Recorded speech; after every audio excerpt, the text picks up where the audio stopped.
Hola, saludos, bienvenidos, bendiciones. Qué bueno poder estar nuevamente juntos. Estamos aquí en el Evangelio de Mateo, en el capítulo 5, estudiando el Sermón del Monte. Y pues sin más vamos a dar inicio a este tiempo, siempre pidiéndole al Señor que nos guíe, nos ayude. Tú siempre preparado con tu Biblia, con tu material para tomar notas, ahí cómodamente preparado para hacer de este tiempo un tiempo de bendición. Padre, gracias Señor, porque siempre tú nos oyes y gracias por el tiempo y la oportunidad, Señor, de poder considerar tu palabra para nuestra edificación, para, Señor, crecer en ti. Ayúdanos por el Espíritu Santo en el nombre de Jesús. Amén. Así es. Seguimos en el Evangelio de Mateo y ahora llegamos al versículo 20 de este capítulo 5, que dice así: Porque os digo que si vuestra justicia no fuere mayor que la de los escribas y fariseos, no entraréis en el reino de los cielos. Venimos hablando del Señor Jesús acerca de los mandamientos de la ley y de lo importante que es hacerlos y enseñarlos correctamente. De eso hablamos en la última sesión. Pero entonces, en base a esto, a este contexto de cumplir con los mandatos de la ley de forma correcta, el Señor lanza este reto, porque os digo que si vuestra justicia no fuere mayor que la de los escribas y fariseos, no entraréis en el reino de los cielos. Y ya uno se imagina lo que estaría pasando por la mente de aquellos oyentes de este de este discurso, de este sermón del monte, ¿no? Estos primeros oyentes, porque el Señor le está planteando como que pusiera en una balanza la justicia de ellos, los oyentes, contra la justicia de los escribas y fariseos. Si la de ellos no es superior, entonces ni siquiera entrarían en el reino de los cielos. Definitivamente que esto era un reto en la mente de estas personas que le escuchaban, porque la población tenía como modelos de rectitud, de lo correcto, de justicia, a lo que hacían los escribas y fariseos. Para el común de los judíos, estas eran las personas que estaban realmente en conocimiento de la ley y que la cumplían o que eran sus maestros prácticamente. Entonces esto para los oyentes tendría que ser un tremendo reto, comparar su justicia con la de los fariseos y los escribas y que la de ellos fuera superior. Pero es que Jesucristo les iba a mostrar que no era tan superior la justicia que practicaban y enseñaban estos religiosos. Mire, la justicia de los escribas y los fariseos, basada en todo lo que se puede ver de ellos en los evangelios, comparado con la justicia que va a proponer y propone el Señor Jesucristo a lo largo de su enseñanza, se puede anteponer de una forma dramática con solamente estas cuatro características. La justicia de los escribas y fariseos no satisfacía el corazón.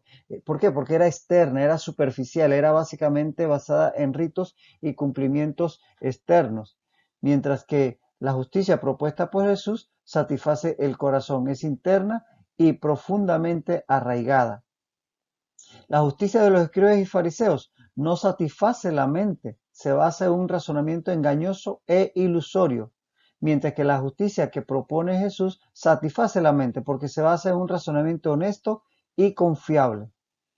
La justicia de los escribas y fariseos es propia, es hecha por ellos mismos, mientras que la justicia propuesta por Jesús es dada por Dios, es por gracia y se alcanza por medio de la fe. Y la justicia que proponían los fariseos y los escribas los glorificaba a ellos mismos, al yo, porque se sentían superiores, es ostentosa y orgullosa, mientras que la justicia que va a proponer Jesucristo glorifica a Dios, es humilde y sin pretensiones. Entonces es totalmente diferente una que otra. Y aquí realmente Jesucristo les va a mostrar a sus oyentes y nos va a mostrar a nosotros en qué consiste la verdadera justicia, esa que viene de Dios y no la que viene de los hombres. Porque en realidad si tú ves lo que hacían los escribas y los fariseos y lo que hacen muchas personas y nosotros mismos podemos caer en ese error, es cumplir con el mandamiento, cumplir con el rito, cumplir con lo externo. Para el ser humano es mucho más fácil que tú le digas, haz A, B y C y ya, listo. Y él cumple con A, B y C, así sea un esfuerzo físico, así represente desprenderse de algo material o hacer una acción hacia otra persona de tipo positiva, de tal manera que para el ser humano eso es más fácil que vivir una vida íntegra, de buenas intenciones, consagrada a Dios, que en su caminar, tanto en lo público como en lo privado, glorifique a Dios con sus pensamientos y con sus actos. Eso es más difícil. Lo más fácil es cumplir con el rito. Por eso muchas veces los seres humanos se inclinan al cumplimiento religioso antes que a la vida entregada a la voluntad de Dios. No caigamos en una vida de religiosidad, de simplemente asistir al culto o simplemente leer la Biblia por compromiso, orar para bendecir los alimentos como un acto externo. A lo que Dios nos llama y lo que nos va a enseñar el Señor Jesucristo es que la justicia del reino de los cielos se vive en lo interno, en el corazón, y posteriormente entonces se va a expresar en lo externo, no al revés, que era el error en que caían estos escribas y fariseos. Y llegamos entonces al versículo 21 y 22 de Mateo 5, que dice así: Oíste que fue dicho a los antiguos, no matarás, y cualquiera que matare será culpable de juicio. Pero yo os digo que cualquiera que se enoje contra su hermano será culpable de juicio, y cualquiera que diga necio a su hermano será culpable ante el concilio, y cualquiera que le diga fatuo quedará expuesto al infierno de fuego. Aquí vemos que en este momento hay un cambio. Luego de una introducción sobre la correcta interpretación de la ley, Jesús ahora se enfoca en los mandamientos específicos de la ley. Hasta aquí venía hablando en los versículos anteriores sobre la interpretación en forma general de la ley, pero entonces va a entrar punto por punto en diferentes mandamientos, a darles la correcta interpretación. Y eso es lo que vamos a ver en los siguientes versículos. Dice, oísteis que fue dicho, pero yo os digo. Esta frase, oísteis que fue dicho y luego, pero yo os digo, se va a ver repetida 6 veces por Jesús. 6 veces él va a estar dando su propio pronunciamiento autoritativo en contraste con la enseñanza de los escribas y los fariseos. De tal manera que vamos a ver esto en 6 diferentes ocasiones, con 6 diferentes mandamientos. Son una especie de antítesis. Va a contraponer su interpretación con la interpretación que daban los escribas y los fariseos. Lo vamos a ver en Mateo 5:21 con el mandamiento no matarás. En Mateo 5:27 lo vamos a ver con el no cometerás adulterio. En el 5:31, donde va a hablar de que cualquiera que repudie a su mujer, dele carta de divorcio. En el 5:33, donde dice no perjurarás, sino cumplirás al Señor tus juramentos.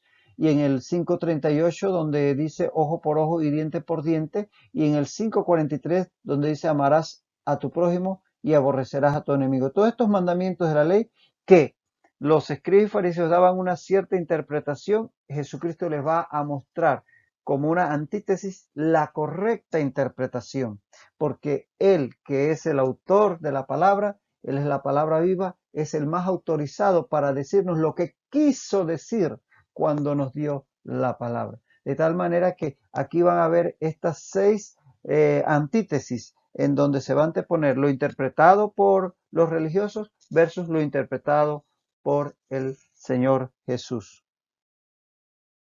Dice así, oísteis que fue dicho por los antiguos.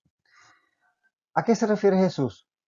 Jesús le está diciendo a sus oyentes que ellos, los oyentes, habían oído, seguramente de parte de los escribas y de los fariseos, los maestros de ley, que en el pasado los expositores de la ley y los rabinos habían presentado una interpretación de la misma, que Él, Jesucristo, va a mostrar que era imperfecta.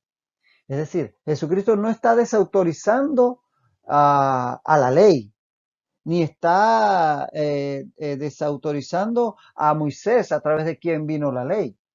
Él no está diciendo que la ley está equivocada, está diciendo que esa interpretación que ustedes que han estado oyendo, o ustedes han oído que se dijo tal y cual cosa, yo les voy a decir lo correcto. No, no es que está desautorizando la escritura, la ley, lo dicho por Moisés, lo dicho por Dios a través de Moisés. Al contrario, ya lo dijimos ya hace varias sesiones, Jesucristo le daba suma importancia a la palabra, suprema importancia, así como debemos hacerlo nosotros. En ningún momento cuestionarla como que sí, como que no. Es la palabra de Dios. Sin embargo, la correcta interpretación nos la va a dar Él y seguirá dándola a través del Espíritu Santo, a través de los siglos. De tal manera que es esa la acotación, es ese el énfasis que estoy dando aquí, la correcta interpretación de la palabra de Dios y no caer en los errores que caían los escribas y los fariseos. Y dice, en el caso que estamos considerando, dice que ellos habían oído que fue dicho, no matarás, y cualquiera que matare será culpable de juicio. Eso es lo que ellos habían escuchado que se decía. Sencillamente, el mandamiento no matarás y que cualquiera que mate será culpable de juicio. Fíjate que aquí está mostrando Jesús la interpretación tradicional por parte de los escribas y fariseos del sexto mandamiento. Aquí combinaban eh, pasajes de Éxodo 20:13, donde dice no matarás, y Deuteronomio 5:17. Éxodo 20:13 dice literalmente no matarás, y igual dice Deuteronomio 5:17, que repite la ley. Pero ellos le agregan o lo combinaban con Génesis 9:6 y Números 35, 30 al 31, donde dice que cualquiera que matare será culpable de juicio. En Génesis 9:6 dice, el que derramare sangre de hombre, por el hombre su sangre será derramada, porque imagen de Dios es hecho el hombre. Eso es parte del pacto con Noé. Mientras que en Números 35, específicamente en el versículo 30, dice, cualquiera que diere muerte a alguno, por dicho de testigos morirá el homicida. De tal manera que aquí está combinando el intérprete el concepto, el mandamiento de Éxodo 20:13 y Deuteronomio 5:17 de no matar con sus consecuencias que están en Génesis 9:6 y Números 35, 30 y 31. Esa era la interpretación tradicional, solamente se condenaba el acto de matar, era lo que se interpretaba. Dice entonces que el sistema, pues este sistema de enseñanza de los escribas era prácticamente literal, o sea, era el acto mismo lo que se condenaba, se centraba en las acciones, no consideraba tanto las intenciones, es decir, que la persona sencillamente era condenada si se le, por testigos, se le mostraba culpable de haber hecho el acto, en este caso el homicidio. Pero yo os digo, dice Jesús, fíjate que él dice, sí, eso es lo que dicen ellos, pero yo les voy a dar la correcta interpretación. En primer lugar, cualquiera que se enoje contra su hermano será culpable de juicio. Cualquiera que diga necio a su hermano será culpable ante el concilio. Y cualquiera que le diga fatuo quedará expuesto al infierno de fuego. ¿Te das cuenta? El Señor va mucho más allá que solamente el simple acto de matar, porque desde que ya tienes la intención, desde que ya generas en ti el deseo, ya delante de Dios eres culpable. Y es que Jesús está enseñando precisamente que el acto, el homicidio, surge del corazón, para empezar con el sentimiento de ira, de rencor, de enojo. Cuando comienza a hervir en tu mente, en tu yo interior, en tu corazón, ese deseo de que fulanito, fulanita, casi que no lo podemos ni expresar con palabras por lo fuerte que es la emoción esta en nuestro ser, ya ahí comienza la semilla, esa es la primera semilla de la cual surgirá la acción algún día. No solo es importante el acto, sino además la actitud. No, y fíjate que en esto parece fuerte, pero el Señor nos está enseñando que no hay gradualidad en el pecado. El insulto, el odio contra la otra persona es tan pecado como el asesinato. Porque es que una cosa lleva a la otra. Una persona no se levanta y de buenas a primera ve a alguien y ¡pum! Lo quiere matar. No, va generándose en nuestro interior. De tal manera que el Señor nos está mostrando que En realidad, el acto es la consecuencia de las intenciones y por lo tanto no hay que ir a las ramas, hay que ir a la raíz del pecado. Es ahí donde tenemos que actuar, no ya cuando se cometió el acto, que eso es un tratamiento ya curativo. Hay que ir a un tratamiento preventivo, profiláctico, ir a la raíz donde se genera el pecado. Y es que debemos como creyentes cuidarnos de querer solamente cumplir con el acto, con el acto positivo o evitar el acto negativo. Debemos ir a las intenciones del corazón, que el Espíritu Santo nos muestre y que ahí seamos sanados, no cuando ya estamos prácticamente involucrados en la acción negativa, no cuando ya estamos sencillamente, como dicen, con las manos en la masa, sino que el Señor nos ayude a erradicar de nuestro corazón las intenciones que no son de su agrado. Jesús habla aquí del infierno de fuego y esta es la primera mención al infierno que se hace en Mateo. Y fíjate que la palabra que traducimos en el español como infierno viene del latín, infernus, que significa en latín inferior, por aquello de que se asumía que este era un lugar debajo de la tierra, o sea, el mundo inferior. El original, el término original en griego usa el hebreo mismo, que es geena. Ese es el término que da la escritura a lo que traducimos como infierno, el geena, que se usa, es hebreo, pero que se usa también en los textos del Nuevo Testamento en griego. No se debe confundir el Gehenna, que se traduce como infierno en el español, no se debe confundir con el Hades, que es el lugar de los espíritus de los difuntos, no de castigo eterno, ¿ah? Y que comprendía tanto el lugar de tormentos como el seno de Abraham.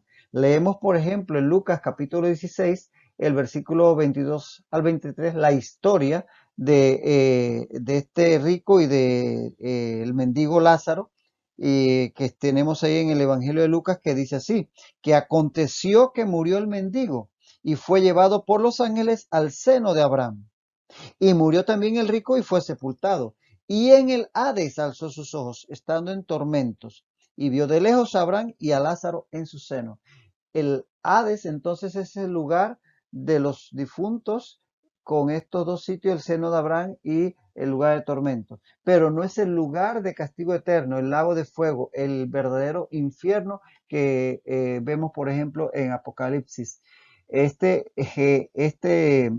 Hades es un lugar de reposo, por decirlo así, de los difuntos hasta que, por un lado, resucitan los que mueren en Cristo y finalmente se levantan para el castigo eterno los que mueren en pecado. Eso es el Hades. El Gehenna es otra cosa, que es de lo que está hablando Jesucristo aquí y que es lo que traducimos como infierno.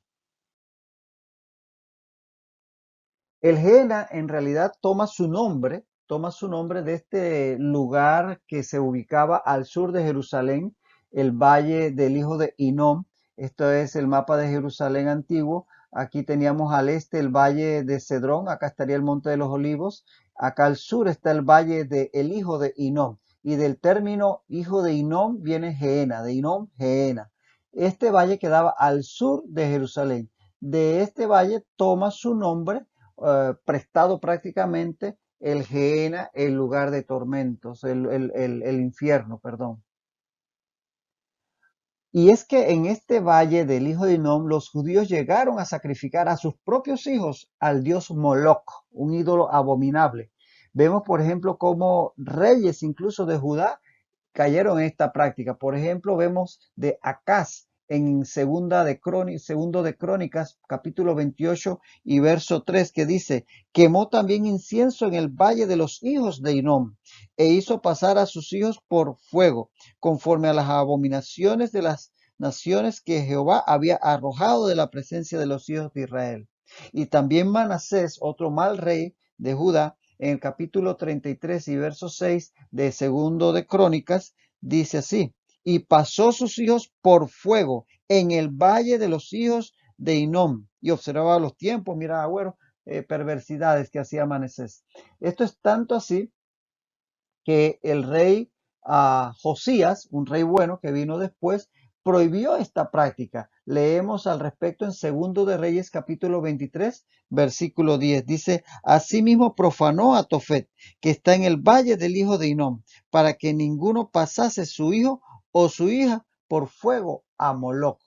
De tal manera que vemos que este buen rey abolió esa práctica y el lugar fue convertido posteriormente en basurero de la ciudad o muladar, para que nadie se le ocurriera volver a hacer semejante barbaridad. Y este lugar fue convertido prácticamente en el basurero de la ciudad, tanto así que leemos en Nehemías 2:13 que y salió de noche por la puerta del valle hacia la fuente del dragón a la puerta del muladar, de tal manera que este valle al sur de Jerusalén, el valle del hijo de Hinnom o Gehenna, fue convertido en el muladar, en el basurero de la ciudad. Y este lugar, también llamado Tofet, entonces va a ser como un símbolo del el infierno, del fuego eterno.